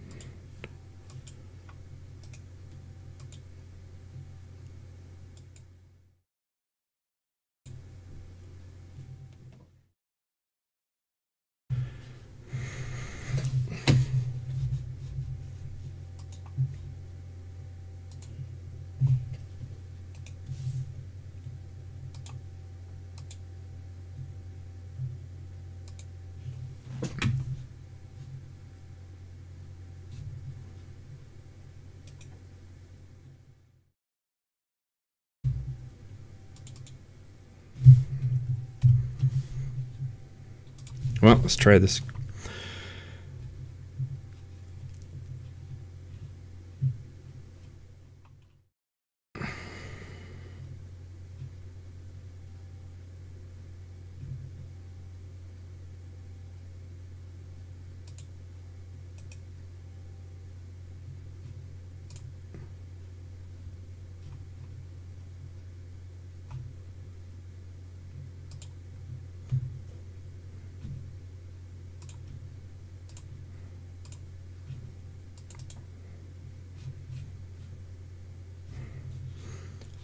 I've lost it again. Okay.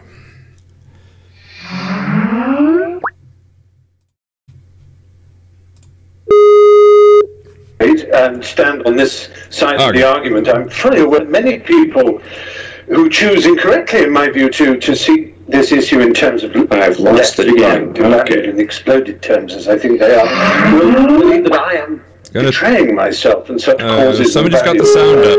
Sam is playing a video for us. The argument. I'm fully aware many people who choose incorrectly, in my view, to see this issue in terms of I've lost it again. In exploded terms, as I think they are, will believe that I am betraying myself and such causes. Somebody's got the sound up. Randy, turn your sound off. That's not mine. We heard, Sam was, when you dropped off, we wondered if your computer crashed, so we were trying to hold a conversation. No, Skype kind of crashed. Yeah, I think we're still streaming though. Oh, we're still streaming. Yeah, just So we're trying to fill some airspace, and Sam just played the Stephen Fry clip from the Stephen Fry clip. Anyway, okay. This is the. Wow. Oh, that was the thing. Okay. Yeah, that was weird. So that's kind of neat. Explain what the hell is this? I was away for a few days, obviously, and I'm completely unaware of what the Met, whatever the hell it is, thing is. Well, it's like an opera house in New York, I believe.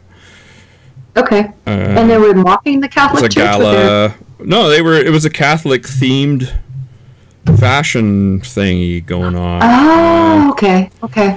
And it was just kind of weird. Yeah, really. It was a weird party. Well, at least it wasn't, promoting modesty culture, which. Apparently. Yeah, no kidding. Well, some of it, it was kind of strange, but this one was interesting. The wings and. Oh, that's pretty. Little wings on this. That's kind of. I like that. It's a nice dress. Black. You can't even tell. Is that Black Angel? Dark Angel? Yeah. Cool. Like that. And you have this was god awful gaudy. It's Pope inspired. That the gold was shoes. brought up on the Colbert Show. Oh my, that's just something else. That was the Colbert Show actually talked about it a little bit. I like that black gothy stuff because it's not really Catholic. It's not gothy. My thing. Here's the full screen. There's Madonna. She's in a veil and. Yeah, that seems mildly blasphemous. Yeah, that's. I don't know what. There's a fair bit of blasphemy in there, and I kind of like it. There's there's the wings dressed up as the Holy Trinity. Here's that gaudy outfit again. I'm not sure if I don't think this would fly in Canada. What? That's pretty, actually. Yeah, this I like. I like this. This is cool. That's very cool. That's a very. It's a halo from Byzantine art kind of thing. Yeah. This one again. I like that. I don't know what. Oh no. The bloody tear. I wonder what that symbolizes. I suspect there's a little bit of dissent within these costumes or whatever, right? Yeah. What's Catholic about this? I don't know. The Virgin Mary, come on. Yeah, I was. I don't think so. Look at this headpiece. What the hell's that? What is that thing? And that's the burning bush. Come on. Someone's going to lose an eye. Yeah, okay. Someone's going to lose an eye, and it's got all the fun. It's all fun until somebody loses an eye. Those things are pointy. Wearing them on their head. Yeah, this is some. I don't know who Ariana Grande. I don't know who she is. That looks nice and blasphemous. She's just a singer. Nicki Minaj. I can't handle her crappy. I don't even really. I've heard the name and I don't even know she. Look at this one. Look at this one. That's huge. How do you get around in something like this? This must be like 20 feet wide. This dress. Like some bridal dresses, right? Yeah. I mean, you have handmaids. Yeah, you need handmaids handmaidens to Now you just need a driver to drop you off, and then you can walk with your flowy dress and blah blah blah, right? This is a weird. What Sarah Jessica Parker is wearing. Look at that caboose on Kim Kardashian. I never understood the attraction. Yeah. No, I don't. When my ass looks that big, I start fucking dieting. J-Lo. There's J-Lo. That's interesting. It's quite colorful. Tracy Ellis Ross. I have no idea who that is. Yeah, it's pink. A lot of pink. Actually, I really like what the Clooneys were wearing. Yeah, it's a little toned down. Yeah. I don't like that pattern, but yeah, tacky. I don't know. He looks good, but yeah. This is interesting. The swords in the heart kind of thing with the and the angel, or not, I don't know if it's angel wings, but blue bird wings. It's very and bird heads. Yeah. Well, that's yeah. I don't know. That's like it looks like a pastor. Miley Cyrus. How is this Catholic? What's Catholic about this? And I suspect a lot of that is the point, that it's not Catholic. Oh, maybe. A lot of it's downright blasphemous, and I celebrate and appreciate that. Cynthia Erivo. I don't know who that is. This. Hey, Michael Jackson called. He wants his white socks back. Yeah, it's pretty interesting. That's pretty for a bride's dress, but what the hell does that do with Catholicism? I don't know. It looks good. Original white. Yeah. Oh, Donatella Versace. Oh boy. That has nothing to do with Catholicism. Yeah. Well, if Kiss did Catholicism, this would be it, right? Yeah, that's a little tame for Kiss, but okay. All right, Elon Musk. That's not very Catholic. I don't know. I don't understand that. I don't think he's Catholic, though.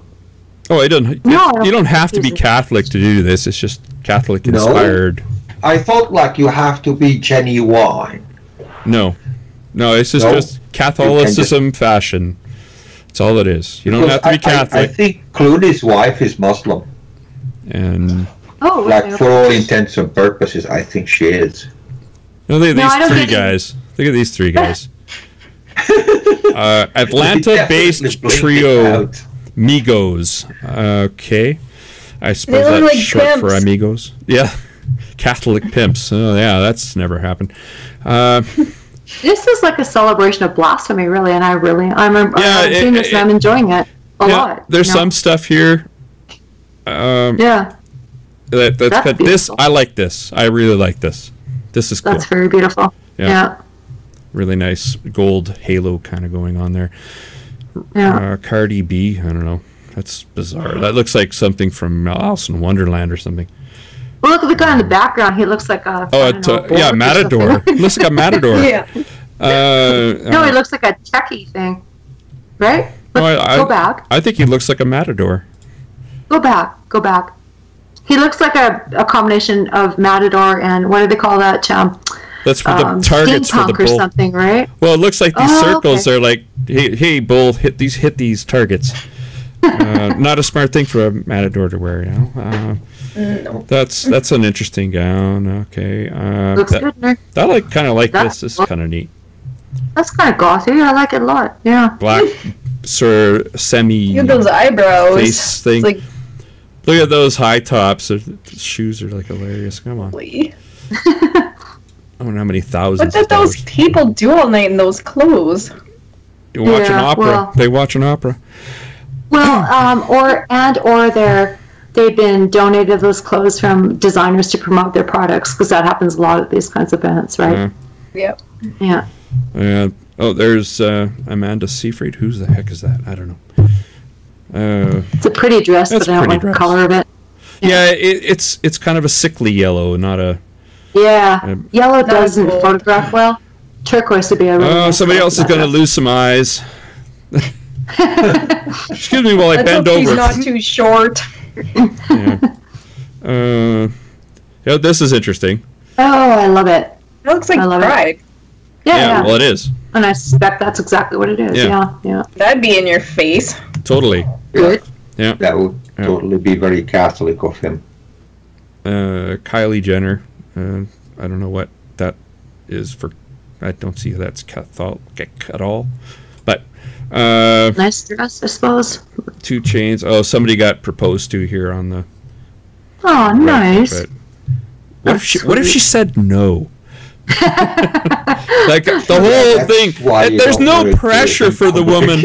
There's no pressure for her to say yes, right? None at all. No, not at all. She can break it off later. Yeah, it'll be like the one Marrying a Millionaire or something. What it was anyway? One of those Bachelor shows. Nold. Go back, because we didn't talk about it. It looks great on her, but the woman in the background looks really nice in that, plain black dress with, it looks good. This is interesting. I like it, but it's not really Catholic. Nymphy, like like a fairy dress or something. Yeah, it's kind of nice.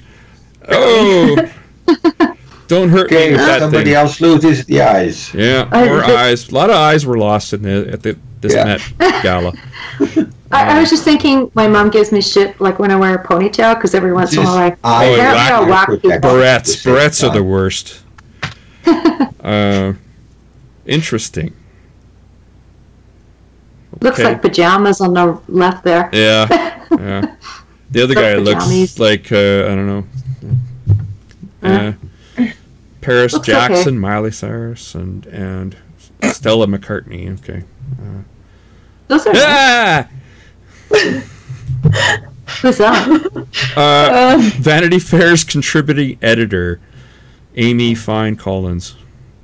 Okay, that's just the hair. It's the hair. It just takes away from her because she's beautiful. You think it's just the hair? Do you? Okay. Yeah, I do. And those I do actually. Super long eyelashes, like they're. Oh. No, I think with the right hair, she could have really carried that off, but that hair is just no good. Neither are her ears. Really. Look at her ears. Yeah, I was going to say that would also, Yeah, you want to hide her hair those. Was done. Yeah. Yeah, that's it. That's pretty. So I have my own entry. I have my own entry into this. Here we go. Let's see. Come on, open up. This is my own entry. Open sesame. It's a JPEG. It should open easily enough. Yeah, well, this is really taxing my computer right now. Yeah, is this Windows 10 you're running? Yeah. What kind of a hardware is this? Why is it so bogged down? Because I'm streaming to 2 different services. Sam runs Linux, and he's all like Linux snob. Oh God, I would never go anywhere. It's like we're dealing with a Mac user, is it an i5 or an i7? I wouldn't. i7. I would never go near a Unix machine ever again. Absolutely never again. Enjoy the hum of the CPUs as they talk. The stupidest thing is the manual. The absolute stupidest thing. You need to look something up. Oh, just go put it into manual. Well, first you have to know what it is you're looking up. So what's the point? God, I hated that. Is you have to read the fabulous manual. You know how many thousands of pages that is? Never again will I go anywhere near a Unix machine. Never. Okay. Ever. Cut the tech talk. Unix is a 4-letter word. Yes. It's absolutely... Ugh. I'll take Unix? Windows any day. Well, there's the same thing. They're, sort of the same thing. Okay. Play the video. No more. I don't know if I can. Yeah, this looks weird. What looks weird? This is my entry. It's a kid with a collar. You don't know the reference? This is South Park. The Catholic priests, and they all have kids on leashes. Yes. I was. I'm going to go to a LGBTQ bar with a friend of mine who was a senior citizen, a few years back, and it was a Halloween event, and the plan was for him to dress as a priest and for me to be a little boy on a leash. So we missed out at this particular event that we just highlighted because that would have been awesome. But it was quite blasphemous, and I very much enjoyed it. I hadn't even been on my radar, frankly. So yeah, that was fun. That's all I got. Upload that to Facebook to you. Nice light note to end the podcast on, I suppose. Yeah. Yeah. Yes. Yeah, I think we should shut her down there. Probably Twyla's yawning again. Yeah, it's been like over 2.5 hours. Yeah, I know. Well, some of that had to do with technical issues. Technical difficulties. Crashing computers. But I really enjoyed myself. Yeah. So that's all I got tonight. And so I'm going to, I guess, close this out. It was a good way to end a long weekend. Yeah, it was a nice long weekend. My poor puppy. I locked my puppy inside. Finally ends. All right. Good night, everybody. Good night. Thank you, Sam. Thank you, everybody. Thank you, everybody. Yeah, it was fun.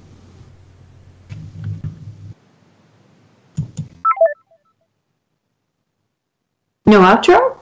It's not playing, interestingly enough. Okay, we lost Twyla? Yeah, she's gone. Yeah, you too. Okay. While we're offline. Well, it's playing. Here we go. Okay, we lost. I think it's playing. I'm just muting it so I don't get the feedback. Okay, I'm going to close this out, and that's it. Yay!